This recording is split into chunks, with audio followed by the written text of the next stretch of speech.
옆 사람과 한번 인사하겠습니다. 하나님께로 돌아갑시다. 이렇게 인사하겠습니다. 하나님께로 돌아갑시다. 하나님께로 돌아갑시다.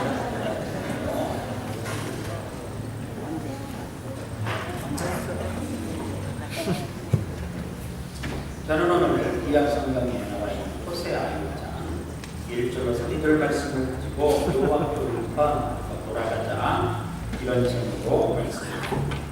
오늘은 말씀을 저는 영화 이야기를 시작합니다. 여러분들 2012년도인가요? 여기서 사실 영화를 늦게 보니까 12년으로 기억하는데 타워라고 하는 영화를 보셨는지요? 설경구가 나오고요.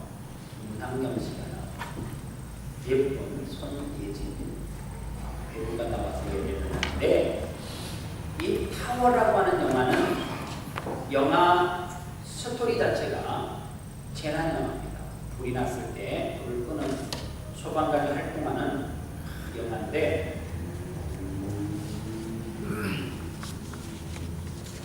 모르겠어요. 한국에 지금 그런 빌딩이 있는지 모르겠지만 110층 초고층 주상복합 빌딩, 그런데 여기에 불이 난 거예요. 그런데 이 주상복합 빌딩에 불 끄는 영화인데 거기에 한 장로님이 입주를 하셨어요. 이 장로님은 로또 복권에 당첨이 되셔가지고 그 좁은 빌딩에 입주를 하셔가지고 시간적으로는 12월 24일 그 타워 스카이에서 세상 사람들이 생각하는 것 그 이상의 쇼가 펼쳐지고 성탄절 이불을 화려하게 보이는데 하필 이 불 끄는 영화에 장로님과 그리고 장로님을 사랑하는 신수한 7, 8명이 등장합니다. 장로님이 집을 꾸몄는데 한쪽 벽에는 예수님의 최후의 만찬 이 그림이 크게 자리를 잡고 있어요. 그런데 이 타워 스카이에서는 많은 귀빈들이 초청되어가지고 그날 밤에 파티를 즐기는데 장로님은 그 아파트에 사니까 성도들을 불러가지고 그 예수님의 최후 만찬 이 벽화가 있는 앞에서 잔을 탁 들어가지고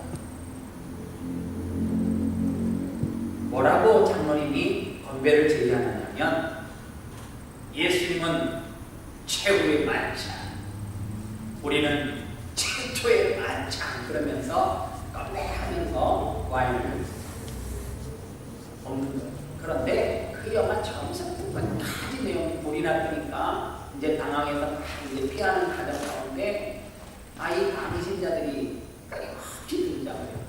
근데 제가 그 영화를 보다가 기분이 나쁘더라고요. 아니 왜 불 끄는 영화에 장로님 가정과 당신들을 등장시켜가지고 왜 이거를 웃음거리로 만들까라는 생각을 해서 그리고 또 한편으로 영화를 만드는 감독은 목적이 딱 하나 아닙니까? 뭐가 목적이에요? 통행.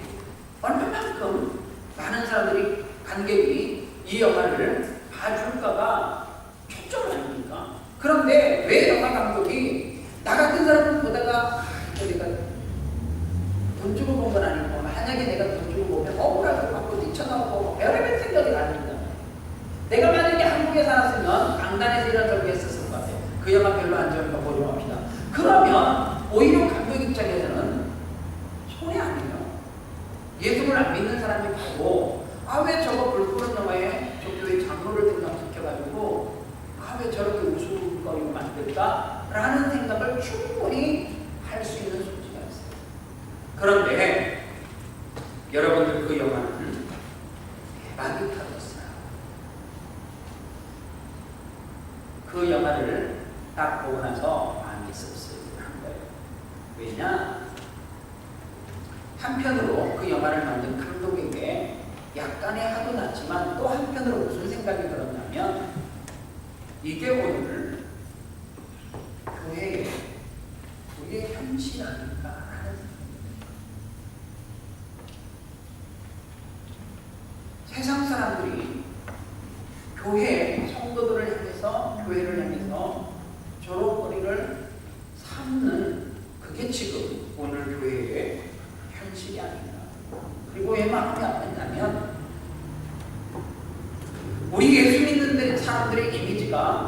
정도라면 어떻게 우리가 주님의 지상 명령인 복음을 땅끝까지 증거하는 사명자로 살아갈 수 있을까라는 생각이 제 마음을 아프게 합니다. 오늘 이런 맥락에서 호세아 6장 1절로 3절 말씀은 저와 여러분들에게 주는 교훈이 아주 남다릅니다. 오늘 우리는 이 6장 1절에서 말씀하시는 오라 우리가 여호와께로 돌아가자. 오늘 우리가 세상 가운데 참 부끄러운 이미지로 자리 잡고 있고, 부끄러운 목사, 부끄러운 장로, 부끄러운 세상이 우리를 조롱하는 그러한 존경받지 못하는 성도가 되어졌다고 하면 우리는 영적인 문제를 스스로 진단해보지 않을 수 없습니다. 그래서 우리는 그 영적인 문제를 진단하기 위해서 어디에서 진단을 해야 되느냐 하면 대부분의 사람들은 자꾸만 깨닫는 데 더 느끼는 데서 그치니까 문제예요. 그러지 말걸. 아, 내가 그때 그렇게 하지 말걸. 얘가 문제예요. 이런다고 내가 또 하나인가? 우리는 여전히 또 같은 행동을 느끼고 깨달으면 또 하게 되어 있어요. 어떻게 해야 되나?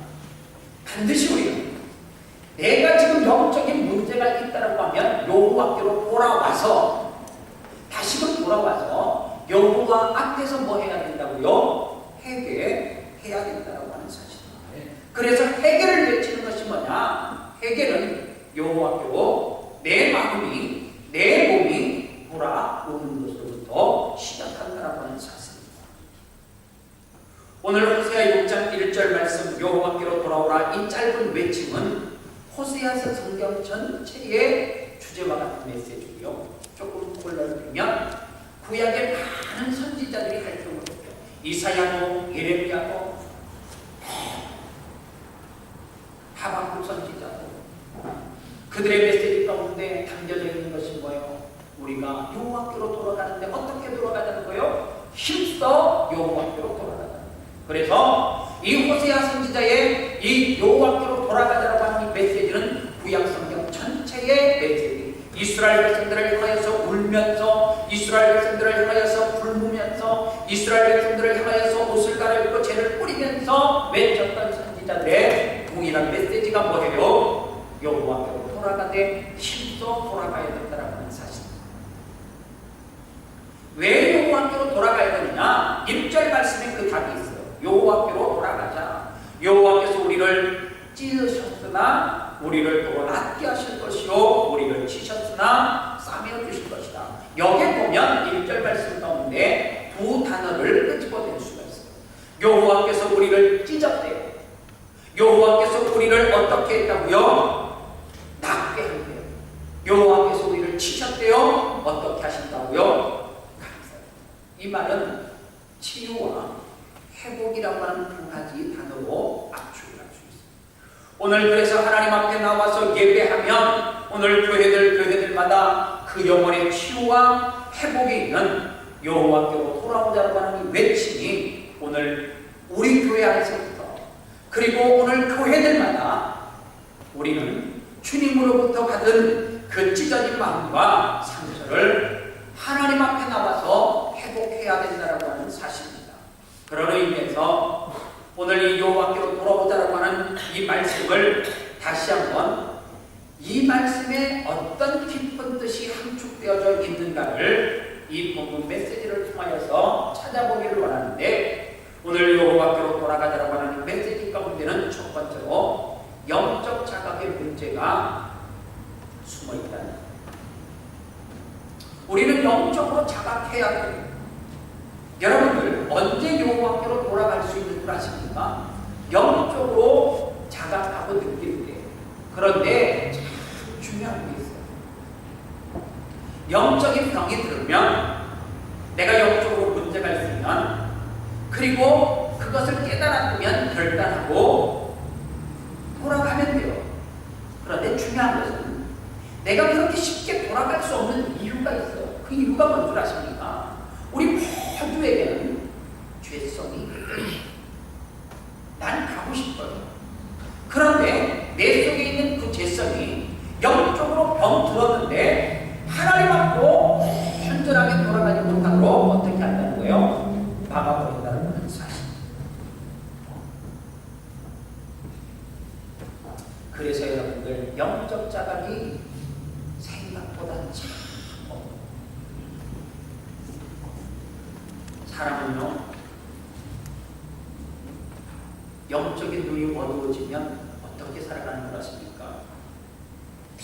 대부분의 사람들은 눈에 보이는 것 밖에는 볼 수가 없고요. 눈에 보이는 것 밖에 느끼지 못하는 사람. 그래서 사람들은 눈에 보이는 현상이라고 해요. 그래서 그 현상 때문에 여러분들 경제가 조금 문제가 생기면 되게 민감해요. 여러분들 그래서 우리는 끊임없이 뉴스를 봐요. 신문을 봐요. 대한민국의 청년 실업률이 어떻다 그러면 되게 민감해요. 왠지 아십니까? 그것이 눈에 보이는 현상이기 때문에. 그런데 눈에 보이는 현상이 자꾸만 내게 들어올수록 무슨 눈이 어두워지느냐 하면 영적인 눈은 점점 어두워질 수 있다라고 하는 사실입니다. 여러분들 지금 호세아 선지자가 호세아 6장에서 여호와께로 돌아옵시다 힘써 여호와께로 돌아와야 됩니다 라고 외쳤을 때에 북이스라엘은 어떤 상황이냐면 여러분들 교육도 경제도 정치도 군사력도 최고 피크예요. 황금기라고 그러죠. 다시는 이러한 때가 돌아오지 않을 가능성이 있을 만큼 주변에 있는 수리아라고 하는 지역을 공격해가지고 빼앗기고 하고 그리고 경제는 날로 성장해가지고 사람들은 풍요의 시대를 살아가고 있을 때에 호세아 선지자가 하나님의 명령을 받고 어떻게 해요? 여호와께로 돌아와야 된다고 외치고 있다라고 하는 사실입니다.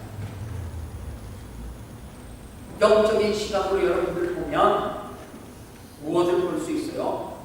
눈에 보이는 현상이 아니라 영적인 눈을 뜨고 보면 이 시대도 관료들의 부패, 부정한 재판, 속임수, 부자들이 높은 임대료, 처세 장사수, 가난한 자들을 착취하고 그래서 백성들은 점점 하락하고 수단과 방법을 가리지 않고 재물을 축적하는 데고 그 당시에는 그래서 재물신이라고 하는 만물신을 섬기고 그리고 이방 나라에서 들어온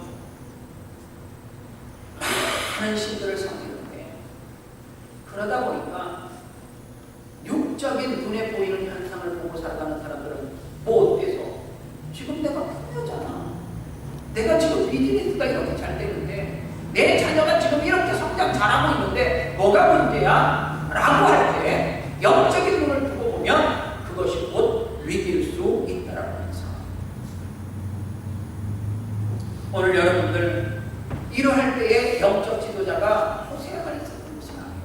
중요한 것은 이 시대도 그때 그 시대도 영적 지도자들은 똑같이 세상에 그렇게 보이는 현상만 쫓아가고 잘못된 것을 지적하지 않고 돌아오자고 외치지 않았다라고 하는 것이죠. 어쩌면 북이스라엘 시대나 지금의 시대나 너무 비슷한 시대를 저와 여러분들이 살아가고 있다라고 하는 사실입니다.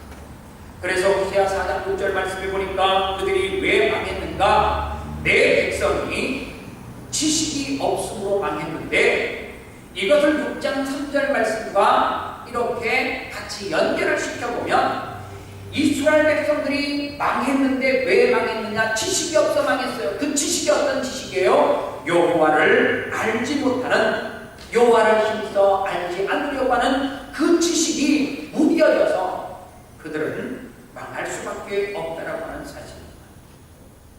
그러면 하나님의 해법은 여기에 있는 거예요. 여러분들, 우리는 자꾸만 육의 눈이 너무 밝아요. 그래서 예수 믿는 사람들도 처세술이 너무너무 중요해요. 어떤 사람은 자녀를 키우는 데는 시력이 2.0, 어떤 사람은 비즈니스 부분에서는 시력이 2.0, 어떤 사람은 남을 괴롭히는데 시선이 있죠. 시력이 있죠. 영이. 그러니까 그런 쪽으로 비슷하게 돼요. 그런데 참 세상은 신기하죠. 그렇게 처세술이 많은 사람들. 그런데 그 사람들을 어떻게 해요? 부러워해요. 그런데 또 우리는 깨닫지 못해요. 그게 위기라는 것을 느끼지 못합니다. 여러분들, 내가 지금 영안의 눈이 어두워져 있고 영적으로 막힌 탐이 있음에도 불구하고 이상하게 잘 돼. 뭘 해도 잘 되는 거예요. 그런데 여러분들 깨달아야 될 것이 뭔지 아십니까? 내가 영안의 눈이 어두워졌음에도 불구하고 내 주변에 있는 사람이 나를 부러워하거나, 그리고 내가 영적으로 어두워져 있음에도 불구하고 이거 해도 잘 되고 이거 해도 잘 되고, 하다못해 길 가다가 심심해서 뭐 복권을 샀는데도 1등은 안 되고 한 4등 5등 잘 걸리고 이러면 이게 영적으로 적신호라고 하는 것을 알아채셔야 해요. 호세아서 7장 10절 말씀을 보니까 호세아가 이스라엘 백성들을 향해서 외칠 때에 왜 그것이 영적 적신호냐? 니들이 지금 타락하고 범죄하고 있음에도 불구하고 이 나라가 경제적인 부함을 누리고 이렇게 성장하고 부흥하는 것은 이렇게 이스라엘의 교만은 그 얼굴에 드러났습니다. 그들이 이 모든 일을 당하여도 그들의 하나님 여호와께서 돌아오지 아니하여 구하지 아니하는구나. 잘 되고 있는 것은 내가 실력이 있어서 잘 되는 것이고, 잘 되고 있는 것은 내 자녀가 똑똑해서 잘 되는 것이고, 그래서 점점 하나님의 곁에서 멀어지고 있음에도 불구하고 그들은 돌아오지 않는데요. 뭐 때문에요? 교만 때문에. 참 신기하죠. 그래서 한편으로 교회가 부흥되는 것도 두려운 거죠. 왜 두려운 거예요? 뭐로 가서 서울만 가면 되는 것이 아니라 우리는 한 걸음을 옮길 때도 생각하면서 가요. 무슨 생각을 해야 돼요? 내가 지금 제대로 가고 있는 것인가? 점검을 해요. 그래서 여호와께로 돌아와야 되는데 두 번째 점검해야 될 것이 뭐냐면, 지금 현재 내가 누구의 영향력 아래 놓여 있는지를 점검하시오. 영화 이야기도 안 할게요. 연가시라고 하는 영화 봤어요? 나도 봤어요. 봤는데 이 영화도 히트를 치는 거예요. 어떤 분과 대화를 나누는데 저한테 그래요. 목사님, 연가시라고 하는 영화 보셨어요? 이거 봤어요. 아, 그 영화 좀 그렇대요. 제가 봤어요. 난 사실 거기까지만 봤어요. 그런데 목사님, 저는 연가시라고 하는 영화를 보고 이게 한국교회의 영적인 연가시가 아닌가라는 생각이 들어요. 그러면서 제가 머릿속에서 순식간에 영화를 틀리는 거예요. 연가시라고 하는 영화는 변종 기생충. 그런데 한여름에 어떤 강가에서 물을 먹는데 그 물이 오염이 된 거예요. 그런데 그 변종 기생충이 내 몸에 들어와서 장복기를 거쳐서 자라기를 시작해요. 그런데 그 기생충의 특징이 뭔지 아세요? 사람에게 있는 수분을 다 빨아먹어요. 그래서 어느 순간에 목의 갈증을 느끼기 시작해요. 배고픔을 느끼기 시작해요. 그래서 그 영화에 보면 어떤 아주머니가 밥통째로 들고 막 밥을 막 그리고 막 물을 너무너무 갈증을 느끼니까 특별한 적을 막 마셔요. 그런데 수분을 공급하면 공급할수록 내 몸에는 뭐가 자라는 거예요? 연가시가 점점 자라나는 거예요. 그래서 그 약이 만들어지기까지 뭐 해야 돼요? 갈증 나는 거를 참아야 돼요. 그 싸움을 계속 내 몸에 사는 거예요. 그런데 사람들이 참지 못해요. 그러니까 나중에 물을 못 먹게 하니까 화장실로 확 들어가고 변기 속에다가 얼굴을 받고 물을 받고. 그런데도 갈증을 하지 못하니까 어떡해요? 나중에 어디에서 그 힘이 나왔는지 모르지만 말리는 사람을 뿌리치고 전부 다 사람들이 개쳐고 강으로 뛰어들어가서 대죽음을 당한.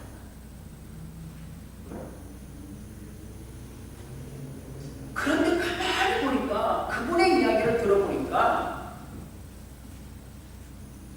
사실 한국교회가 영적인 영가시에 지금 기생충이 잠복해가지고 지금 그것이 활동하고 있고 점점 자라고 있다고 하는 이야기를 듣고 나서 제가 왜 깜짝 놀랄 수밖에 없냐면 돌아서 보니까 그 얘기가 선뜻한 이야기만 맞을 수 있는 거예요. 왜냐? 내가 스스로 적용시켜보니까 아직도 여러분들 배고프세요? 아직도 새끼를 못 먹어가지고 막 굶주리고 계신 분 계세요?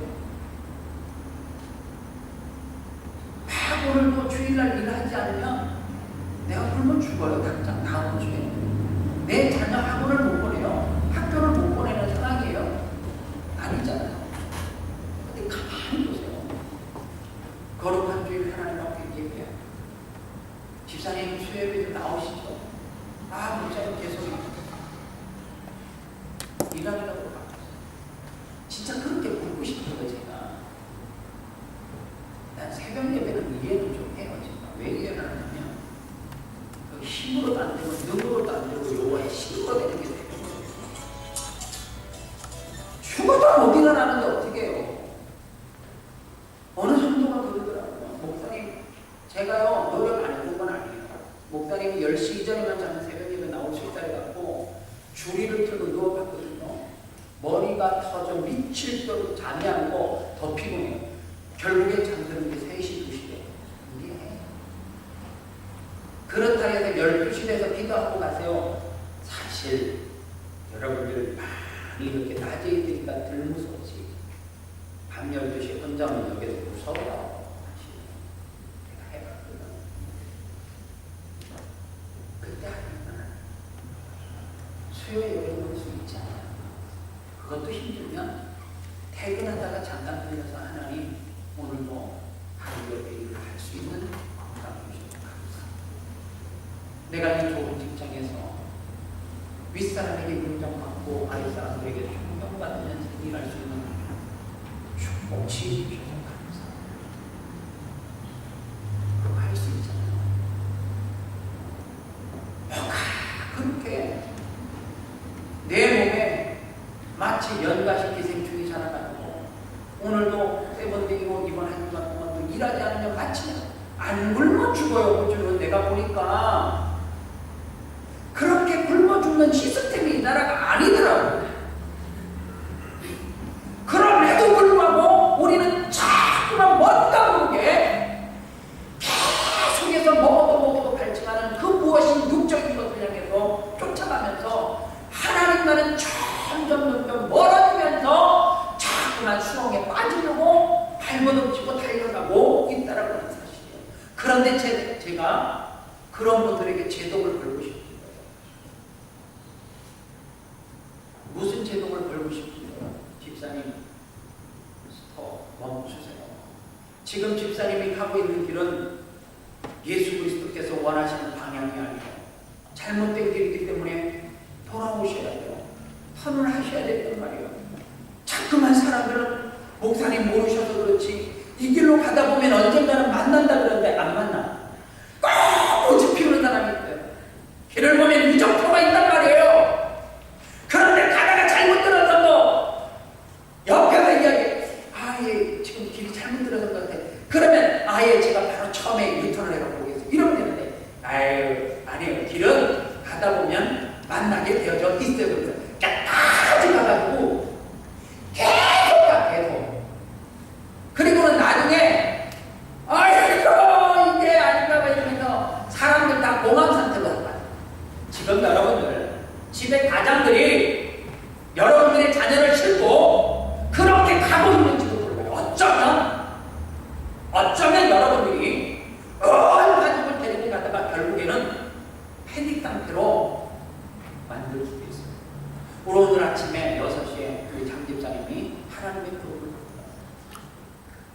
제가 임종 예배를 드리면서 자녀들에게 뭐라고 이야기를 했는지 아세요? 사랑하는 김집사님에게 이런 말씀을 드렸어요.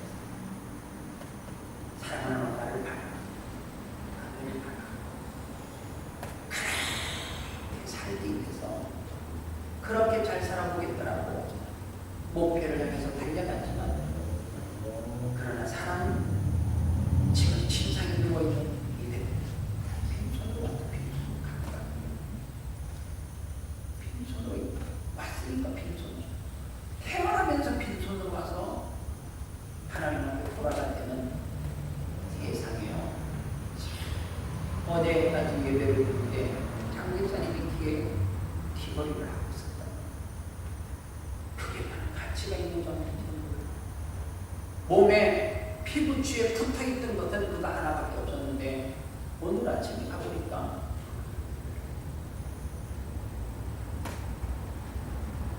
그게 인생이에요.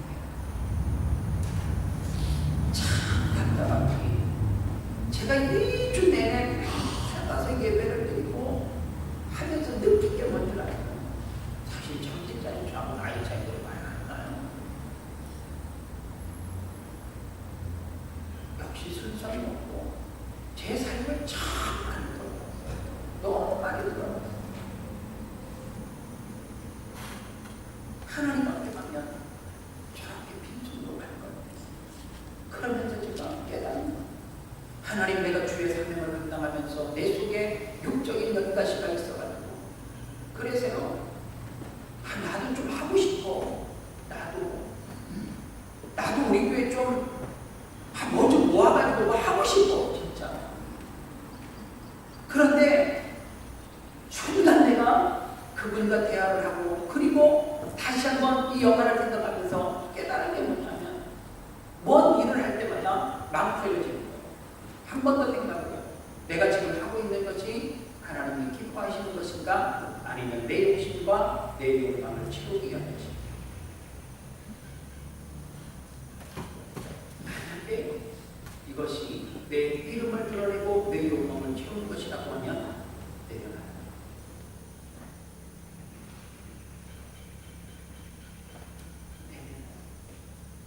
아름다운 교회를 신문에다 막 광고해가지고 우리는 이런 것도 하고 이런 것도 하고 다니니까 방병고 이런 하고 매주 신문만 펼치면 아름다운 게 담임 목사가 나오고 사진이 나오고, 이건 나를 드러내기 위한 것인가, 아니면 하나님의 영광인가 생각을 합니다. 몰라요. 제가 하는 방법이 참 많이 쓰고 있어서 사실 우리 교회 10월 둘째 주에 민지식을 했잖아요. 나도 그렇게, 왜 나도 사람이 되고 생각이 안 되게. 장로님 되시는 분들은 목사 약국 한 그릇씩 뭐 아시죠? 하는 분들은 돈 내는 거 1인당 5만 불씩 내시고요. 안수 집사야 25,000불, 원단은 적게 1,000불만 내서, 이것도 제가 깎은 겁니다. 한국의 어떤 교회는 2억 안 되면 장로 안 된대요. 뭐 이렇게 할 수 있어. 나도 어떨 때는 한번 해볼까? 뭐 이런 생각도 들어. 그런데 결론은 그거였다. 제가 낸 결론은, 너 그거 해서 뭐 할 건데, 너 그 돈 받으면 뭐 하냐? 네 집 사냐? 뭐 아니잖아. 헌금은 꼭 하세요. 10불 이상씩. 부재를 적으셔도 좋고, 가난한 사람을 치유하는데 그려도 좋고, 무조건 여러분들 입집 후보자들은 10불 이하는 좀 성의가 없을 거야. 내가 정한 금액이에요. 10불 이상은 성의가 없을 거고, 10불 이상으로 헌금하잖아요. 너는 감사해서 하나님. 오늘 왜 갑자기 또 목사님이 헌금하라고? 헌금의 개념이 아니에요.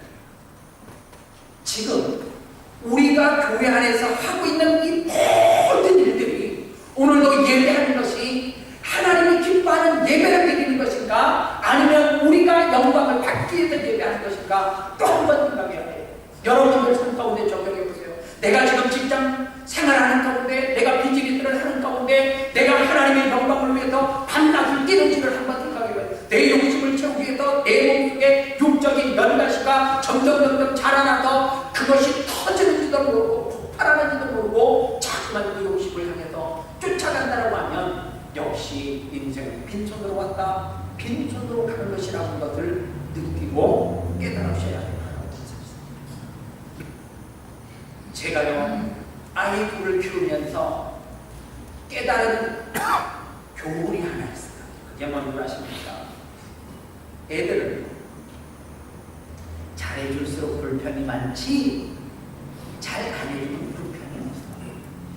예를 들면 주일날은 제가 하나님 앞에 나와서 얘기하니까 우리 애들은 주일날은 교회 오지 놀러 가는 상상을 안 해요. 그런데 가끔 주일이 지나고 중간에 공휴일이 있잖아요. 그러면 아빠가 목사니까 너희들에게 혜택을 못 줘서 미안하다. 이번에 무슨 날은 아빠가 너희 도움을 들고 놀이동산에도 가고 맛있는 것도 사주고 할게 알아주면 애들이 알았다 해. 이제 갔다가 와요. 갈 때는 좋아. 올 때에 차에서 상상이 두 명 중에 누가 그러지? 한 명이 그러는 거야. 아빠! 나 이것도 타고 싶었는데 왜 이거 안 태워줬냐는 거야. 그러면 이제 막 불만을 끊기 시작해. 나 이것도 타고 싶고 이것도 먹고 싶은데 아빠 왜 이것도 안 해주고 이것도 안 해주고 그리고 왜 지금 벌써 가냐는 거야. 애들은 저 다 남아있는데 왜 자기는 일찍 데리고 가냐는 거야. 아빠 피곤해서 이번 연휴 때는 꼼짝 못하고 집에 있을란다. 아빠 좀 쉬어야 되지만 애들은요 칩스 정도 집에서 튀겨주면 불평불만 없어. 그 수십 배의 돈을 들여가지고 피곤함을 무릅쓰고 아이들을 데려가지고 치장하고 예쁘게 가지고 놀이동산 기구 태워주고 맛있는 거 사주고 그리고 나가는 최선을 다하고 돌아오는데 차에서 왜 이렇게 일찍 집으로 가냐는 거예요. 자기 돈으로 가야 되고 나 저거 안 탄다는 거예요. 오면서 다 돈을 중에 누가 그러는지는 잘 인격이 있기 때문에 말을 안 하지만 99.9%는 고놈이라고 해요.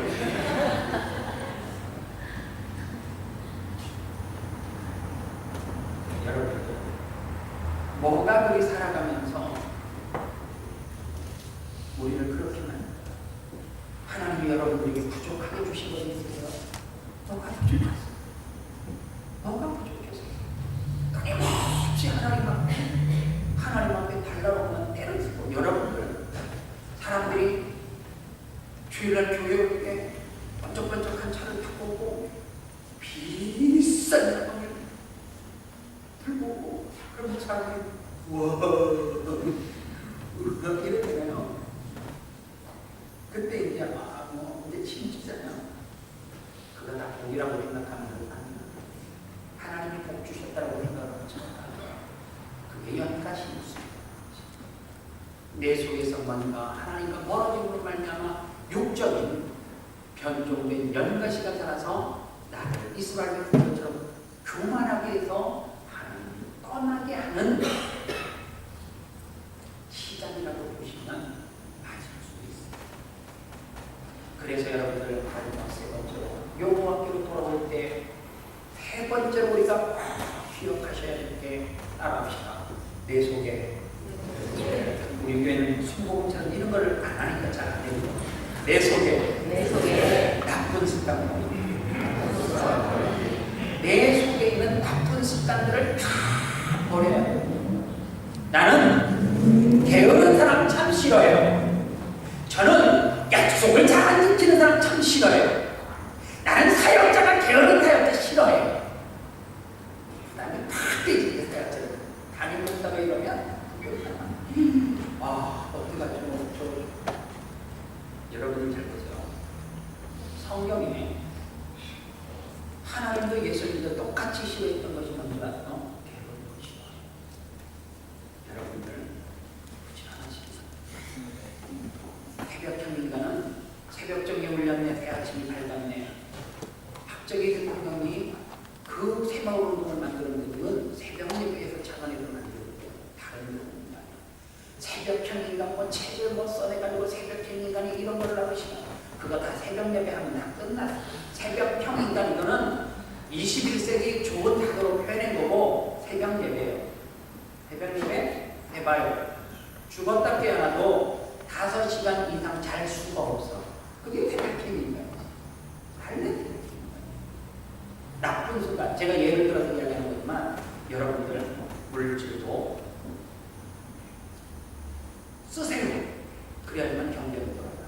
그런데 생각하셔야 돼요. 이 물질을 쓸 때 내가 하나님의 영광이 드러나게 쓰는 것인지 아니면 내 영광이 드러나는 것인지를 생각하셔야 돼요. 내 자녀를 아주 좋은 환경 가운데 교육시키고 키우세요. 그러나 아이들에게 꿈을 심어줄 때 그것이 나와 내 자녀의 영광을 위한 것인지 하나님의 영광을 위해서 그 비전을 품으라는. 그래서 갈렙이 이 산지를 주시옵소서라고 품었던 그 비전과 꿈인지 아니면 내 속의 욕심으로부터 시작된 연가신지를 꼭 기억하시고. 그래서 이번 주부터 여러분들 나쁜 습관을 버리는 것은 하고 후회하면 그때문이죠. 이렇게 하시면 돼요. 저처럼 연가시라는 영화를 좀 보세요. 그 가서 시간도 하잖아요. 내가 볼 때 뭐 할 일이 크게 없으시니까 뭐 바다쪽 TV에 들어가서 보시면 나와. 그러니까 보세요. 보시고 내 속에 저런 흉작인 연가시가 자라면 내가 눈에 보이는 현상을 따라서 저렇게 허겁지겁 저러다가 결국은 하나님의 영광으로 드러내지 못하고 죽는구나라는 것을 영화를 통해서 느끼세요. 느끼시면 그 다음에 저처럼 하시면 돼요. 뭐를 할 때 하나님의 영광이 드러나는 것인가, 내 이름과 내 영광이 드러나시는 것인가를 잘 시작하시고. 말씀을 정리합니다. 예레미야 선지자는 눈물의 선지자입니다. 그가 예레미야 20장 9절 말씀에서 이렇게 고백해요. 내가 다시는 여호와를 선포하지 아니하며 그 이름을 말하지 아니하며. 선지자 입에서 내가 다시는 여호와 이름을 선포하지 아니하며 그 이름을 말하지 않는다. 왜 그랬는가? 예레미야를 성경을 찾아보니까 그 백성들을 향해서 회개해야 된다고, 돌이켜야 된다고 여호와께로 돌아가라고 외치니까 미운 거야. 나도 이거 알아. 목사님 조금 내가 지금 돈 좀 버니까 꼭 그거 다 뺏어서 목사님들 다 거기다 쓰라고 하셔야 되냐고. 미움털 바뀌는 거 알아요. 그랬더니 우리 교회 성도들은 아멘 순종하겠습니다 목사님 감사합니다 이러는데 이스라엘 백성들은 안 하고 저걸 죽여야 돼. 저거 감옥에 쳐넣어야 돼. 저거 내가 조금 뭐 필라고 하는데 꼭 저런 소리 하네. 저런 미움털 바뀌어가지고 성경에 보니까 그에게 20에 가까운 말을 내뱉기도 하고 감옥에 가두겠다고 인격도 말할 것도 없이 지옥동에 던져가지고 집어요. 그러니까 예레미야가 너희가 억울하다. 하나님 앞에 하소요. 하나님, 나 이제 여호와의 이름도 말하지 않고 나 당신의 이름을 선포하지도 않는 거라고. 아시겠습니까? 이렇게 예레미야 선지자가 외쳤어요. 그런데 외치고 나서 다시 우리 예레미야가 정신을 차리고 보니까 이렇게 또 고백을 할 수밖에 없어요. 내가 다시는 여호와를 선포하지 아니하며 그의 이름으로 말하지 아니하리라 하면 나의 마음이 불 붙는 것 같아서 골수의 사무침이 답답하여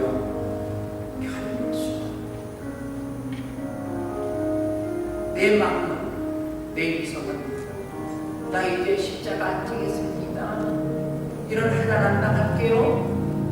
그렇게 외쳤는데 그렇게 말을 하기만 하면 내 속에 있는 성령께서 내 마음에 불을 붙여주시고 그 말했던 것이 골수의 사무침이 너무너무 답답하여 견딜 수가 없어서 다시금 예레미야는 그 타락한 백성들을 통하여서 여러분들이요 여호와께로 돌아와야 됩니다.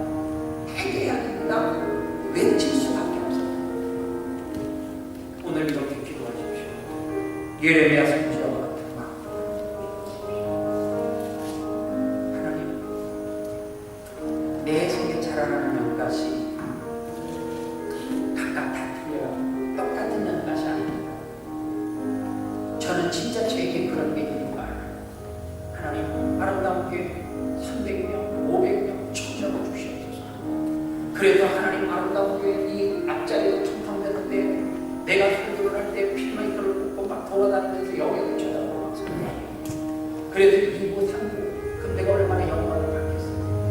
그런데 하나님은 내가 한번 잘못 신수하고 회개하고 예레미야 선지자처럼 골수에 사무칠 정도로 내리는 걸음을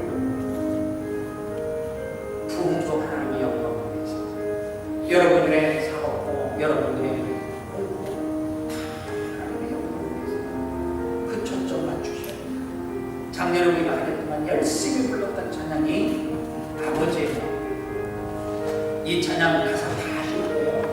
하도 많이 불러서 다시금 아버지의 마음은 누구의 마음이냐? 예수 그리스도의 마음이에요. 아버지의 마음은 하나님의 마음이에요. 아버지의 마음은 오늘 말씀의 호세아 선지자의 말씀이고 예레미야와 이사야의 말씀입니다. 오늘 그런 식으로 여러분들 내게 주신 그 어떤 것이라도 하나님 앞에 다 돌려내놓고 하나님 앞에 멋지게 설 수 있는 저와 여러분 되시길 바랍니다. 찬양하겠습니다.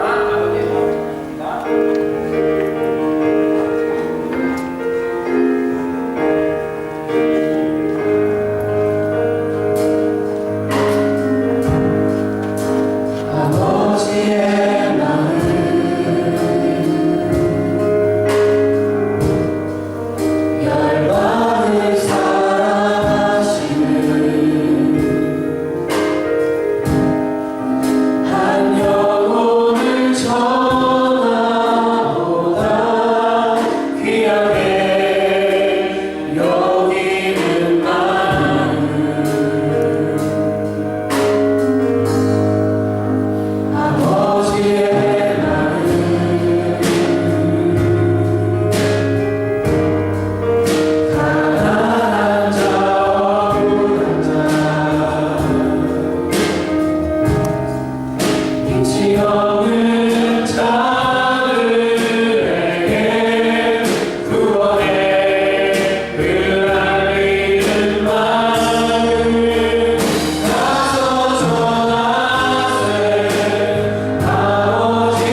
오라 우리가 여호와께로 돌아가자. 여호와께서 우리를 찢으셨으나 도로나게 하실 것이고 우리를 지셨으나 살려주실 것입니다. 하나님의 말씀은 약속의 말씀. 그 말에서 부여잡고 내가 지금 너무 멀리 가 있으면 내가 너무 멀리 주님의 곁을 떠나 있으면 다시 돌아오는 늦지 않아요. 지금이 기회입니다. 한번 2분만 조용히 내 삶을 돌아보면서 묵상으로 기도하는 시간 갖겠습니다. 다 같이 기도합니다.